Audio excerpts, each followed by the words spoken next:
तो चलिए आज के वीडियो में देखें क्लास 10th का मैथ एक्सरसाइज 1.3। इस चैप्टर में हम लोगों को कुछ अपरिमेय संख्या दिया गया है और उसको सिद्ध करना है कि वो अपरिमेय संख्या कैसे है। ठीक है, तो इस चैप्टर को स्टार्ट करने से पहले कुछ बात को जो हम लोगों को ध्यान रखना है उसको देख लेते हैं। जैसे फटाफट देखते हैं कि परिमेय संख्या किसको कहते हैं, वैसी संख्या जिसको हम p बटा q के रूप में लिख सकते हैं। जैसे 8 बटा लिख देते हैं 13, तो देखिए p के जगह पे क्या है 8 है, q के जगह पे क्या है 13 है, तो ये हम इस संख्या को p बटा q के रूप में लिख सकते हैं। तो जिस संख्या को हम p बटा q के रूप में लिख सकते हैं वो हमारा संख्या होता है परिमेय। ठीक है, और जिस संख्या को हम p बटा q के रूप में नहीं लिख सकते हैं वह हमारा संख्या होता है अपरिमेय संख्या। तो एक बात याद रखिएगा कि रूट वाला जो संख्या होता है ना वो संख्या होता है अपरिमेय संख्या। ऐसी संख्या को हम p बटा q के रूप में कभी भी नहीं लिख सकते हैं। ठीक है, लेकिन एक कंडीशन है क्या कि अगर रूट के अंदर रहे 16, ठीक है, तो ये क्या हो जाएगा, ये रूट से बाहर आ जाएगा। देखिए अगर हम इसको सॉल्व करेंगे तो ये हो जाएगा 4 का स्क्वायर। 16 किसका स्क्वायर है, 4 का स्क्वायर है। तो देखिए स्क्वायर और रूट क्या हो जाएगा कैंसिल, तो ये बचेगा 4 और 4 के नीचे होता है 1। हर संख्या के नीचे 1 होता है, तो 4 के नीचे 1 है, तब ये हमारा p बटा q के रूप में लिखा गया। p के जगह पे 4 और q के जगह पे 1, तो ये मेरा क्या हो गया परिमेय संख्या। तो ये मेरा कौन सा संख्या है, परिमेय संख्या। लेकिन वैसी संख्या जिसको हम रूट से बाहर नहीं कर सकते हैं, जैसे रूट 11 ले लेते हैं। रूट 11 क्या ये किसी का स्क्वायर है, किसी का स्क्वायर नहीं है, इसका मतलब हम इसको रूट से बाहर नहीं ला सकते। तो जो संख्या रूट में रहता है वो एक अपरिमेय संख्या होता है। ठीक है, एक चीज हम लोग ये समझ गए। अब समझना है क्या कि सह अभाज्य संख्या क्या होता है। सह अभाज्य संख्या, सह अभाज्य संख्या, ठीक है, तो सह अभाज्य संख्या जैसे हम एक संख्या ले लेते हैं समझाने के लिए। ठीक है, ले लेते हैं हम 3 बटा 7, ये ले लिए। ठीक है, तो सह अभाज्य का मतलब होता है कि दोनों साथ में अभाज्य होगा। क्या, दोनों साथ में अभाज्य, मतलब क्या होगा कि ये दोनों जो संख्या वो कभी भी एक संख्या से विभाजित नहीं होगा। जैसे मान लीजिए हम 8 बटा ले लेते हैं 12, तो ये 2 से विभाजित हो जा रहा है कितना बार में, 6 बार में, और ये 4 बार में, तो ये दोनों, ये जो दो संख्या है ये दोनों 2 से विभाजित हो गया। ठीक है, लेकिन ये संख्या जो होगा ये कभी भी एक ही संख्या से विभाजित नहीं होगा, और ऐसी संख्या को बोलते हैं सह अभाज्य संख्या। ठीक है, तो हम लोग देख लें कि सह अभाज्य संख्या किसको कहते हैं। ठीक है, इसको ध्यान में रखना है। और एक चीज और क्या समझना है कि जैसे देखिए ये मेरा 4 का हम ले लेते हैं स्क्वायर। ठीक है, 4 का स्क्वायर, और इधर ले लेते हैं 4 और ये कर देते हैं 4 का स्क्वायर, 4 चौक 16। तो समझिएगा कि हम यहाँ समझाना क्या चाह रहे हैं। 4 का स्क्वायर क्या होता है 16, तो 16 2 से विभाजित हो सकता है, बिल्कुल हो सकता है। ठीक है, तो 4 का स्क्वायर अगर 2 से विभाजित होगा तो ये जो 4 है मेरा वो भी 2 से क्या होगा, विभाजित होगा।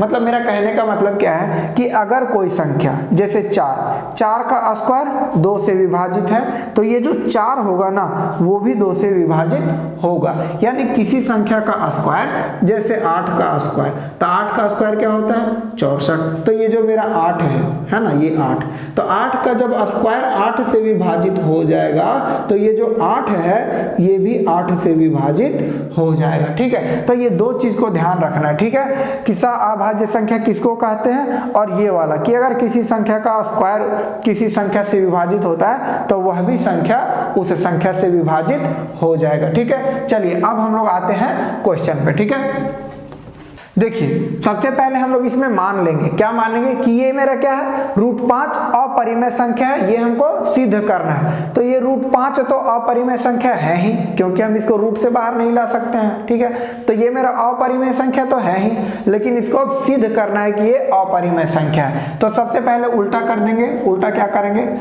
हल में देख लेते हैं। 5 को हम क्या करेंगे, माना √5 एक परिमेय संख्या, हम इसको परिमेय संख्या मान लेंगे। ठीक है, इसको परिमेय संख्या मान लेंगे, परिमेय संख्या है। अब इसको हम परिमेय संख्या मान लेंगे और फिर जब कैलकुलेशन करके नीचे आएंगे तब पता चलेगा कि ये √5 जो है वो एक अपरिमेय संख्या है। तब हम लिखेंगे कि अतः हमारा मानना गलत हुआ, √5 एक अपरिमेय संख्या है। तो अब देखिए कैलकुलेशन क्या है उसको देखिए अच्छा से। तो फटाफट पहले मान लेंगे √5 एक परिमेय संख्या, और जब √5 एक परिमेय संख्या है तब हम परिमेय संख्या को किस रूप में लिख सकते हैं, p/q के रूप में लिख सकते हैं कि नहीं, क्योंकि अगर ये परिमेय संख्या है तो परिमेय संख्या को हम p/q के रूप में आराम से लिख सकते हैं, इसके लिए कोई दिक्कत नहीं है। अब यहाँ पे थोड़ा सा जो डायलॉग बाजी करना है वो कर देंगे, ठीक है। जहां p और q एक सह-अभाज्य संख्या है, सह-अभाज्य संख्या है, तथा q इक्वल नहीं है 0 की, और q के जगह पे क्या है 0 नहीं है, ठीक है। अब देखिए एक चीज यहां पे करना पड़ेगा तभी ये सॉल्व होगा। क्या करेंगे, यहां लिखेंगे वर्ग करने पर, वर्ग करने पर, ये सब याद रखना पड़ेगा, ठीक है। ये ज्यादा इसमें कैलकुलेशन नहीं है, परिमेय है और इसको सिद्ध करना है तो परिमेय में थोड़ा सा याद करना पड़ता है, ठीक है। तो वर्ग करने पर, अब वर्ग करने पर दोनों तरफ वर्ग कर देंगे, तो ये मेरा क्या है √5 और इसका कर देंगे वर्ग। वर्ग मतलब क्या होता है, स्क्वायर होता है। और ये हो गया मेरा p और ये q, इसका भी हम क्या कर देंगे वर्ग कर देंगे, ठीक है। अब सॉल्व करते हैं। अब ये देखिए रूट और स्क्वायर क्या हो जाएगा कैंसल, तो 5 हो गया इधर, और ये मेरा हम इसको क्या लिख सकते हैं p² और q²। क्यों, क्योंकि ये जो स्क्वायर है वो p का भी स्क्वायर और q का भी स्क्वायर है, तब हम इसको अलग अलग कर देंगे। अब देखिए यहाँ थोड़ा सा समझने वाला क्रिया कि ये q जो है ना उसको इधर ले आएंगे, ठीक है। तो अभी ये क्या है भाग में है, इधर लाएंगे तो क्या हो जाएगा बराबर के, इधर लाएंगे तो भाग वाला हो जाता है गुना में, तो अब यहाँ हो जाएगा क्या गुना में हो गया, और इधर मेरा बच गया p²। अब इस 5 को लाना है इधर, इस 5 को इधर लाएंगे तब हम लोग का काम होगा। तो q² को इधर ही छोड़ देते हैं, ये मेरा हो गया p² और इधर गुना में है तो इधर आके हो जाएगा भागा में। अब देखिए जब कोई संख्या भागा में आ जाए, याद रखिएगा कि ये जब भागा में आ गया तो देखिए ये जो p है ना, मान लीजिए कि p कोई संख्या है, p कोई संख्या है जो 5 से क्या हो रहा है विभाजित हो रहा है, भाग में आया यानी ये विभाजित होगा ही होगा, ठीक है। तो ये जो p² है वो 5 से क्या है विभाजित है। तो अभी हम कुछ देर पहले बताए थे कि अगर p 5 से विभाजित है, p² अगर 5 से विभाजित है तो p भी 5 से विभाजित होगा, ठीक है। तो यहाँ पे क्या हो गया मेरा कि देखिए 5 से p² क्या हो गया विभाजित हो गया, तो p भी 5 से विभाजित होगा। तब यहाँ पे थोड़ा सा लिखना पड़ेगा। अब हम लोग यहाँ पे क्या लिखेंगे, चूंकि p² 5 से विभाजित है, p² 5 से विभाजित है तो p भी 5 से विभाजित होगा, ठीक है। इतना लिख देंगे। अब आ जाएंगे यहाँ पे आगे। अब आगे देखिए क्या होगा, अब जब विभाजित होगा तब अब हम लोग को यहाँ पे थोड़ा सा एक बार और मानना पड़ेगा, ठीक है। तो मानेंगे क्या, तब मान लेंगे यहाँ अब, ठीक है, कि p बराबर 5m लेने पर एवं मान समीकरण 1 में रखने पर, मान समीकरण 1 में रखने पर। अब ये समीकरण 1 क्या है, तो इसी को हम लोग मान लेंगे समीकरण 1, ठीक है। इसी को मान लेंगे क्या समीकरण 1। अब ये जो हम माने हैं, अब p बराबर 5m लेने पर एवं मान समीकरण 1 में रखने पर। अब ये हम p बराबर 5m क्यों माने हैं, ठीक है। तो समझिए कि देखिए यहाँ क्या हो रहा है, p किससे विभाजित हो रहा है 5 से विभाजित हो रहा है, p 5 से विभाजित हो रहा है, इसलिए हम p बराबर 5m माने हैं। अगर यहाँ पे 2 रहता, जैसे मान लेते हैं अगर ये 2 रहता, ठीक है, p अगर 2 से विभाजित होता तो हम यहाँ p बराबर 2m लेते, ठीक है। तो यहाँ 5 से विभाजित हो रहा है इसीलिए हम p बराबर 5m लेंगे। तो ये जो है ना ये ये आपको याद रखना पड़ेगा, ठीक है, कुछ कुछ बात इसमें याद रखना पड़ेगा, ठीक है, तो ही ये बनेगा। अब P बराबर हम 5m ले लेते हैं और उसका मान समीकरण 1 में रखते हैं। तो समीकरण 1 मेरा क्या है, q स्क्वायर बराबर p स्क्वायर बटा 5 है, ठीक है। अब रख देते हैं मान, तो ये मेरा q स्क्वायर है, ठीक है, बराबर p के जगह पे रखते हैं 5m, ये 5m और ये इसका स्क्वायर है तो हम दे देते हैं स्क्वायर, ठीक है। अब ले लेते हैं 5, तो ये हो गया मेरा q स्क्वायर।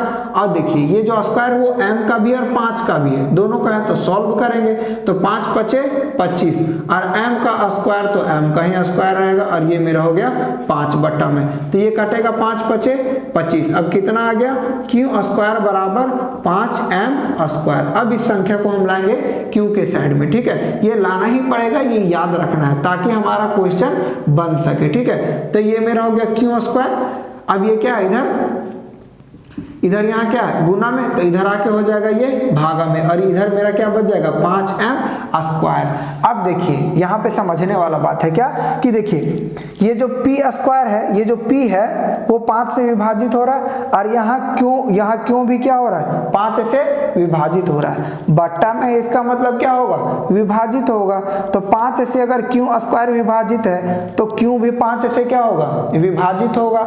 अब यहाँ पे समझिए कि हम दोनों को क्या माने थे कि ये दोनों क्या है सह अभाज्य संख्या है, ठीक है, जबकि सह अभाज्य संख्या कभी भी एक ही संख्या से विभाजित नहीं होता है, ये अभी हम कुछ देर पहले ही बताए थे, ठीक है। लेकिन यहाँ क्या हो रहा है कि q स्क्वायर देखिए q भी 5 से विभाजित हो रहा है और p भी 5 से विभाजित हो रहा है, इसका मतलब p और q सह अभाज्य संख्या नहीं है। तब थोड़ा सा यहाँ पे हम लोग को डायलॉग बाजी करना पड़ेगा और हमारा आंसर हो जाएगा रेडी। तो जैसे यहाँ पे लिखे हैं यहाँ भी लिख सकते हैं, चूंकि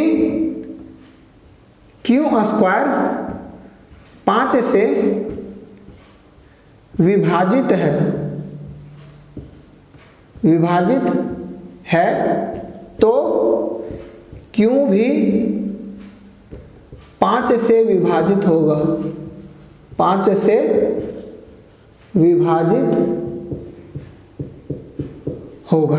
अब यहाँ तक तो मेरा ये काम हो गया कंप्लीट। अब हो गया कि आंसर हम लोगों को लिखना है, तो यहाँ पे लिख देते हैं, समझिएगा, ठीक है। बस ये हमारा अब आंसर लिखा रहा है, ठीक है। अब देखिए अब यहाँ से हम लोग को क्या पता चल रहा है कि p और q सह अभाज्य संख्या नहीं है। तब और हम लोग का गुणनफल क्या मिल रहा है, गुणनखंड क्या मिल रहा है 5 मिल रहा है, ठीक है। तब अब यहाँ पे लिखेंगे हम लोग क्या, चूंकि p और q का उभयनिष्ठ, क्या उभयनिष्ठ, तो उभयनिष्ठ मतलब क्या होता है जो दोनों में हो, है ना, जो दोनों में हो। तो उभयनिष्ठ गुणनखंड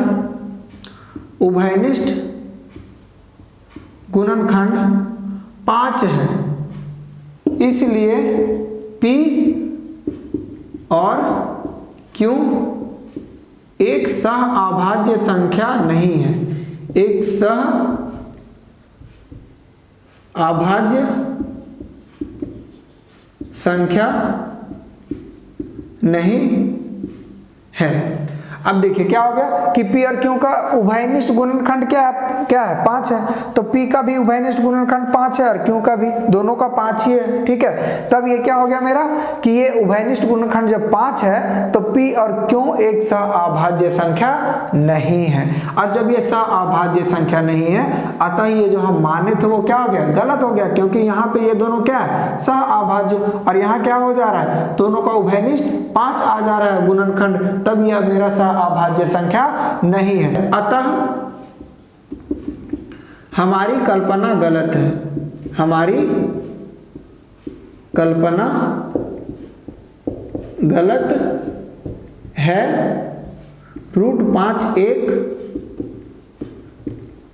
अपरिमेय संख्या है। अब देखिए इतना जो डायलॉग बाजी है ये आपको करना ही पड़ेगा, क्योंकि ये थोड़ा बड़ा क्वेश्चन है और ये 5 नंबर में आता है, ठीक है। तो बड़ा क्वेश्चन है, थोड़ा सा याद भी करना पड़ेगा, ठीक है। तो देख लीजिए ये हो गया है रेडी क्वेश्चन हमारा, ठीक है, आंसर रेडी हो गया। अब इसमें एक चीज और जो समझना है वो समझ लेंगे, जो क्वेश्चन उदाहरण में भी दिया गया है, ठीक है। कभी कभी क्या होता है ना कि ये जो √5 दिया है, ठीक है, ये कभी कभी हो जाएगा कि √3 हो सकता है कभी रूट 2 हो जाए, ठीक है। तो ज्यादा कुछ नहीं करना है। अगर फिर पूछे कि ये क्या रूट 5 है, अगर पूछ ले क्या कि बताइए कि रूट 3 एक अपरिमेय संख्या है, तो रूट 3 तो एक अपरिमेय संख्या है, लेकिन सिद्ध करने का जो तरीका होगा वो बिल्कुल यही होगा, ठीक है। अब बस जहां जहां रूट 5 हम लोग माने थे वहां पे हम लोग फटाफट रूट 3 मान लेंगे और ये हमारा क्वेश्चन बन के हो जाएगा रेडी। तो क्या करेंगे, अगर दर्शाना होगा कि रूट 3 एक अपरिमेय संख्या है तो फटाफट फिर क्या कर लेंगे, मान लेंगे, माना रूट 3 एक परिमेय संख्या है, और जब परिमेय संख्या है तो हम रूट 3 को क्या लिख सकते हैं, p बटा q के रूप में लिख सकते हैं, जहां पे p और q एक सहअभाज्य संख्या होगा। अब दोनों तरफ कर लेंगे वर्ग, तो जहां पे हम रूट 5 लिखे वहां पे लिखेंगे रूट 3, ठीक है, और कर देंगे स्क्वायर। अब क्या हो जाएगा, स्क्वायर रूट कैंसिल हो जाएगा, तो यहाँ बचेगा क्या 3। अब जब 3 बचेगा तो यहाँ पे मेरा क्या हो जाएगा 3, क्यों आ जाएगा 3 के तरफ, तो आ गया यहाँ पे। अब 3 को लेके जाएंगे p के तरफ, तो यहाँ पे आ जाएगा मेरा 3। अब इसको मान लेंगे समीकरण 1। अब फिर यहाँ पे डायलॉग लिखेंगे यही, चूंकि p स्क्वायर 3 से विभाजित है तो p भी 3 से विभाजित होगा। फिर लिखेंगे क्या, अब p बराबर 3m लेने पर क्या 3m, क्योंकि अब यहाँ पे क्या है p 3 से विभाजित हो रहा है, तो अब यहाँ पे p बराबर क्या लेंगे 3m लेने पर एवं मान समीकरण 1 में रखने पर। समीकरण 1 मेरा यही वाला है, तो रख देंगे फटाफट। तो कहाँ पे, जहाँ पे 5 है वहां पे हम क्या रख लेंगे 3 है, 3 रख लेंगे, तो यहाँ भी मेरा 3 हो जाएगा, यहाँ भी मेरा 3 हो जाएगा, ठीक है। अब जब 3 का हम करेंगे स्क्वायर, है ना, 3 का स्क्वायर करेंगे तो हो जाएगा क्या 3 तिया 9, और ये m का स्क्वायर m ही रहेगा, और नीचे में ये जो 3 है 3 ही रहेगा, तो 3 तिया 9। अब यहाँ क्या हो जाएगा 3m स्क्वायर हो जाएगा।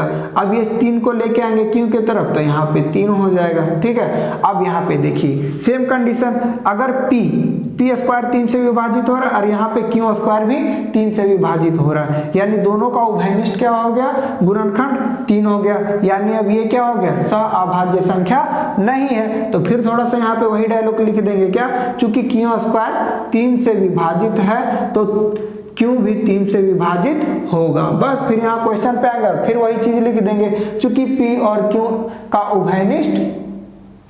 उभयनिष्ठ गुणनखंड 3 है, और 5 के जगह खाली क्या कर देना है 3 कर देना है, क्योंकि अब 3 को सिद्ध करना है, तो उभयनिष्ठ गुणनखंड क्या आया 3 आया, इसलिए p और q एक सहअभाज्य संख्या नहीं है, अतः हमारी कल्पना गलत है। रूट, अब यहाँ क्या कर देंगे रूट 3 एक अपरिमेय संख्या है। अगर रूट, अब देखिए यहाँ पे रूट अगर 2 रहेगा तो फिर 2 लगा देंगे, फिर मेरा क्वेश्चन बन के रेडी हो जाएगा। तो चलिए इस तरह का क्वेश्चन का तो हम सिद्ध कर दिए, ठीक है। अब थोड़ा सा चेंज भी होता है, क्या होता है थोड़ा सा चेंज भी होता है, तो कभी कभी क्या होगा ना कि इस तरह का आ जाएगा 2 + 3 रूट 5, इसको बताना है कि ये क्या है अपरिमेय संख्या है, ठीक है। तो अब देखिए जो एक संख्या वाला है वो तो हम लोग सीख गए, समझ गए। अब देखते हैं कि अगर इस तरह का क्वेश्चन आ जाएगा, अगर ऐसा क्वेश्चन सिद्ध करने के लिए आ जाएगा कि एक अपरिमेय संख्या है, तब इसको किस तरह सिद्ध करेंगे, ठीक है। चलिए आगे बढ़ते हैं। क्वेश्चन नंबर 2 में अभी हम लोग को उसी तरह का क्वेश्चन मिलने वाला है, तो अभी हम लोग वही सिद्ध करेंगे। ये क्वेश्चन बहुत बड़ा है, ठीक है, ये ज्यादा नंबर का आता है, और ये क्या है ये थोड़ा आसान है और छोटा है, ठीक है। तो ये जल्दी बन भी जाता है और वो थोड़ा कम नंबर में आता है, 2 या 3 नंबर में आता है, ठीक है। तो चलिए हम लोग क्वेश्चन नंबर 2 लेते हैं, ठीक है। चलिए क्वेश्चन नंबर 2 को भी सॉल्व करने से पहले, इसको सिद्ध करने से पहले थोड़ा सा कुछ जान लेते हैं, ठीक है। जैसे क्या p बटा q का जो संख्या होता है, जैसे p बटा q है, तो इसका अगर हम कोई ले लेते हैं परिमेय संख्या, जैसे 4 बटा 3, तो ये मेरा क्या है ध्यान देना है, ये मेरा परिमेय संख्या है। तो परिमेय संख्या हमेशा पूर्ण संख्या से बनता है। पूर्ण संख्या हम लोग किसको बोलते हैं 0 1 2 3, ये सब जो संख्या है 0 1 2 3 4 से लेके अनंत तक, ये मेरा कैसा संख्या होता है पूर्ण संख्या। और इसी संख्या से क्या देखिए 4 भी पूर्ण संख्या है, 3 भी पूर्ण संख्या है, तो पूर्ण संख्या से मिलके ही मेरा क्या बनता है परिमेय संख्या बनता है, ठीक है। तब एक चीज ध्यान दीजिए कि जब पूर्ण संख्या जैसे मान लीजिए 8 मेरा क्या है, पूर्ण संख्या है, तो इसमें हम घटाते हैं एक पूर्ण संख्या 4, ठीक है। तो 8 में जब हम 4 घटाएंगे तो कितना बचेगा, 4 बचा, तो ये भी मेरा क्या है, पूर्ण संख्या है। अब जैसे मान लीजिए हम ले लेते हैं 9, ठीक है, और इसको भाग देते हैं पूर्ण संख्या से, ये भी पूर्ण संख्या है, ये भी पूर्ण है, तो पूर्ण संख्या से इसको भाग देते हैं, कितना आएगा, 3 आएगा, ठीक है। अब मान लीजिए कि 6 मेरा पूर्ण संख्या, 6 में हम जोड़ देते हैं 2, तो कितना हो जाएगा, 8, तो 8 भी मेरा क्या है, पूर्ण संख्या। मेरा कहने का मतलब क्या है कि पूर्ण संख्या में अगर पूर्ण संख्या जोड़ेंगे या घटाएंगे या भाग देंगे या गुना करेंगे तो हमको एक पूर्ण संख्या ही प्राप्त होगा, ठीक है। तब इस बात को ध्यान रखना है, उसके बाद हम लोग इस क्वेश्चन को बनाएंगे, ठीक है। इतना आया समझ में, चलिए आगे बढ़ते हैं, अब क्वेश्चन पे आते हैं, ठीक है। अब इसमें भी हम लोग क्या करेंगे, इसको उल्टा मान लेंगे, ठीक है। क्या करेंगे, उल्टा मानेंगे। क्या माना, 3 + 2 √5 एक परिमेय संख्या, एक परिमेय संख्या है। अब देखिए 3 + 2 √5 अगर परिमेय संख्या है तब हम इसको कैसे लिख सकते हैं, 3 + 2 √5 बराबर p/q, क्योंकि देखिए परिमेय संख्या को हम p/q के रूप में लिख सकते हैं, और अगर हम इसको माने हैं कि एक परिमेय संख्या है तब हम इसको p/q के रूप में लिख दिए। फिर थोड़ा सा यहाँ डायलॉगबाजी करेंगे, जहां p और q एक सह अभाज्य संख्या है, सह अभाज्य संख्या है तथा q बराबर नहीं है 0 के। चलिए इतना हो गया। अब देखिए क्या करेंगे, अब हम लोग तो जान चुके हैं क्या कि जो संख्या रूट के अंदर होता है और उसको हम बाहर नहीं कर सकते वो मेरा अपरिमेय संख्या होता है, ठीक है। तो अब यहाँ पे उतना झमेला नहीं करना है, सीधे अब हम क्या देख ले रहे हैं कि √5 मेरा क्या यहाँ पे दिख रहा है, √5 है और इसको हम बाहर नहीं कर सकते, तो ये मेरा क्या है, अपरिमेय संख्या है। और p/q क्या होता है, पूर्ण संख्या होता है। तो देखिए यहाँ पे देखिए ये 3 भी मेरा क्या है, पूर्ण संख्या, पूर्ण संख्या, जैसे 1 2 3 4 5 0 ये सब क्या है, पूर्ण संख्या। तो यहाँ देखिए 3 क्या है, पूर्ण संख्या, 2 भी क्या है, पूर्ण संख्या, लेकिन ये जो √5 है ये मेरा पूर्ण संख्या के अंदर नहीं आता है, ठीक है। तो हम देखिए ये भी मेरा पूर्ण संख्या हो गया और ये भी मेरा क्या हो गया, पूर्ण। तो ये पूर्ण संख्या को पूर्ण संख्या की तरफ ले जाएंगे और ये जो अपरिमेय संख्या है रूट वाला इसको इधर ही छोड़ देंगे। ये आपको करना ही पड़ेगा, ठीक है, सिद्ध करने के लिए। तब पहले क्या करेंगे, 2√5, तो ये मेरा क्या है, p/q। अब ये प्लस में इधर जाके हो जाएगा माइनस में, ठीक है। अब हम यहाँ रखेंगे √5, ठीक है। अब ये है गुना में, तो इधर आके हो जाएगा क्या, भागा में। तो कर देते हैं ना, भागा में, देखिए भागा में हो गया, यहाँ गुना में, तो यहाँ क्या हो गया, नीचे क्या, भागा में, और ये हो गया -3, जो मेरा है -3 वो रहेगा ही। अब ये हो गया √5, जो इधर है वो लिखेंगे और ये लिखेंगे p और यहाँ लिखेंगे 2q -3। अब अभी हम जो कुछ देर पहले समझाए थे क्या कि ये मेरा क्या है, पूर्ण संख्या। और अगर ये पूर्ण संख्या है तो पूर्ण संख्या, हम पूर्ण संख्या घटाएंगे तो क्या आएगा, पूर्ण संख्या आएगा। और ये भी क्या है, पूर्ण संख्या, तो पूर्ण संख्या से पूर्ण संख्या को भाग देंगे तो क्या आएगा, पूर्ण संख्या आएगा। और पूर्ण संख्या मेरा क्या होता है, परिमेय होता है। और हम लोग अच्छे से जानते हैं कि √5 क्या है, अपरिमेय संख्या, क्योंकि हम इसको रूट से बाहर नहीं कर सकते हैं, बस थोड़ा सा लिखना है और काम खत्म, ये सिद्ध हो गया। अब लिखेंगे, चूंकि √5 एक अपरिमेय संख्या है, अपरिमेय संख्या है तथा p/2q -3 एक परिमेय संख्या है, एक परिमेय संख्या है। तब ये हो गया क्या, अपरिमेय, और ये हो गया परिमेय। इसलिए फिर यहां लिखेंगे, इसलिए परिमेय बराबर नहीं हो, परिमेय बराबर, सॉरी लिखेंगे परिमेय बराबर अपरिमेय, अपरिमेय असंभव है, असंभव है। परिमेय कभी भी अपरिमेय के बराबर होगा, कभी नहीं हो सकता है। तो हम क्या लिखेंगे, इसीलिए परिमेय बराबर अपरिमेय असंभव है। अतः हमारी कल्पना गलत है। 3 प्लस 2 रूट 5 एक अपरिमेय संख्या है। देखिए आप ध्यान दीजिएगा, ये मेरा बन के हो गया रेडी। ये जो इस तरह का क्वेश्चन है ना, उसके लिए इतना ही लिखना बहुत होगा और यही मेरा क्या है, काफी है, ठीक है। लेकिन जो एक संख्या रूट में रहता है ना, उसको हम पहले ही बता दिए पहला क्वेश्चन में कि उसको कैसे सिद्ध करना है, ठीक है। तो ये तो मेरा आसान है, कोई दिक्कत नहीं है, ठीक है। अब इसी तरह का और भी जो संख्या और भी जो मेरा क्वेश्चन है जिसको सिद्ध करना है कि वो अपरिमेय है, उसको फटाफट लेते हैं और इसी के यही आधार पे हम उसको भी क्या कर लेंगे, सॉल्व कर लेंगे। तो ये मेरा क्वेश्चन नंबर 2 हो गया कंप्लीट।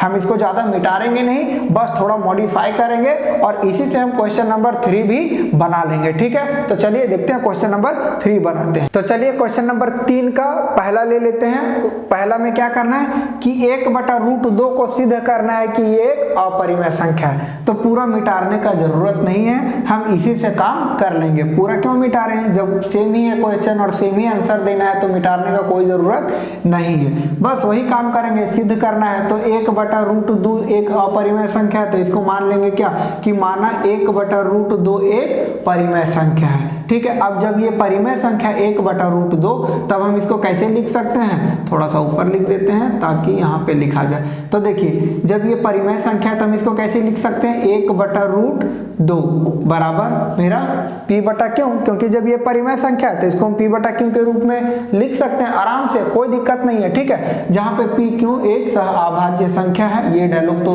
लिखना ही लिखना है। चलिए अब क्या करना है, देखिए अब ये क्या है, अपरिमेय। हम लोग अच्छे से जानते हैं कि रूट के अंदर जो संख्या होता है वो क्या होता है, अपरिमेय संख्या होता है, ठीक है। तो जब अपरिमेय संख्या है तो क्या करेंगे, हम क्रॉस मल्टीप्लिकेशन कर लेंगे, क्रॉस कर लेंगे, काम हो जाएगा और पूर्ण को पूर्ण के तरफ कर देंगे, तब पूर्ण संख्या मेरा क्या हो जाएगा, परिमेय। और ये जो मेरा रूट के अंदर जो √2 रहेगा वो हो जाएगा अपरिमेय। तो इसको हम करेंगे क्या, इससे गुना, ठीक है। तो ये मेरा क्या हो जाएगा, यहाँ पे लिख लेंगे क्या, क्यों को 1 से गुना करेंगे तो क्यों ही होगा।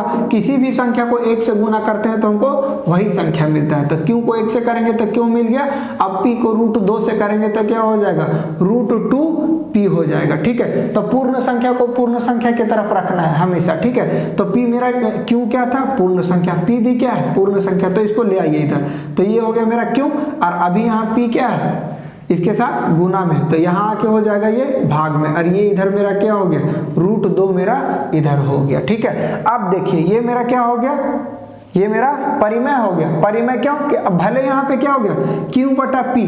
तो मेरा कहना क्या है कि अगर हम एक संख्या ऐसा लेते हैं 2/9, ठीक है, तो ये मेरा क्या है, p q के रूप में है, तो ये मेरा क्या है, परिमेय संख्या। तो क्या अगर हम इसको ऐसे उलट देंगे, ये उलट गया है ना, p q से क्या हो गया, qp। तो क्या अगर हम इसको उलट देंगे तो ये परिमेय संख्या नहीं होगा, बिल्कुल। देखिए p बटा q के रूप में तो अभी भी है, तो हम p बटा q लिखे चाहे q बटा p लिखे, बात बराबर है। तो ये मेरा क्या है, ये भी तो मेरा परिमेय ही है, लेकिन √2 मेरा क्या है, अपरिमेय संख्या है। तो चलिए फिर से डायलॉगबाजी कर देंगे जो यहाँ पे करना है। तब लिखेंगे क्या, चूंकि √2 एक अपरिमेय संख्या है तथा q बटा p एक परिमेय संख्या है, इसलिए परिमेय बराबर अपरिमेय असंभव है। अतः हमारी कल्पना गलत है, 1/√2 एक अपरिमेय संख्या। बस इतना ही करना है, स्क्रीनशॉट ले लीजिए, आंसर रेडी है। अब हम लोग ले लेते हैं अगला क्वेश्चन, ठीक है। तो चलिए देखिए क्वेश्चन नंबर 3 का बी में क्या बोल रहा है कि दर्शाइए कि 7√5 एक अपरिमेय संख्या है। तो ये हम तो जान रहे हैं कि एक अपरिमेय संख्या, लेकिन सिद्ध करना है तो फिर काहे को मिटाना, फिर तो सेम ही काम है, तो फिर वही करेंगे। क्या कर लेंगे, माना 7√5 एक परिमेय संख्या है, और जब 7√5 एक परिमेय संख्या है तब हम इसको क्या लिख सकते हैं, p बटा q के रूप में आराम से लिख सकते हैं, जहां पे p और q एक सहअभाज्य संख्या है, ठीक है। अब हम क्या बताए थे कि पूर्ण संख्या को कर दीजिए पूर्ण संख्या की तरफ, तब यहाँ पे इधर क्या हो जाएगा मेरा, ये तो पूर्ण संख्या नहीं है तो यहाँ बच जाएगा √5, और इसको ले आएंगे पूर्ण संख्या की तरफ, तो यहाँ क्या हो गया p बटा q। अब ये क्या है, यहाँ गुना में है, इधर क्या है ये गुना में है, तो गुना में है तो इधर आके क्या हो जाएगा ये भागा में हो जाएगा। देखिए ये भागा है नीचे, तो नीचे भागा होता है, तो नीचे आके ये क्या हो गया भागा में हो गया ना भागा में। अब क्या कर लेंगे √5 बराबर p, और देखो q को 7 से गुना करेंगे तो हम क्या लिख सकते हैं 7q। देखिए अब ये मेरा क्या हो गया पूर्ण संख्या है, और पूर्ण संख्या है तो पूर्ण संख्या को भाग देंगे तो पूर्ण संख्या ही मिलेगा, तो ये मेरा हो गया p बटा q के रूप में, यानी ये हो गया परिमेय और ये हो गया अपरिमेय। तो फिर डायलॉगबाजी में वही लिखेंगे क्या कि √5 एक अपरिमेय संख्या है तथा p 7q एक परिमेय संख्या है। ठीक है, इसलिए परिमेय बराबर अपरिमेय असंभव है, अतः हमारी कल्पना गलत है, और 7√5 एक अपरिमेय संख्या है। चलिए वो ये भी क्वेश्चन हो गया रेडी। मिटाने का है को इतना ही तो काम ही करना है ना, तो पूरा नहीं मिटाना है, इतना ही से काम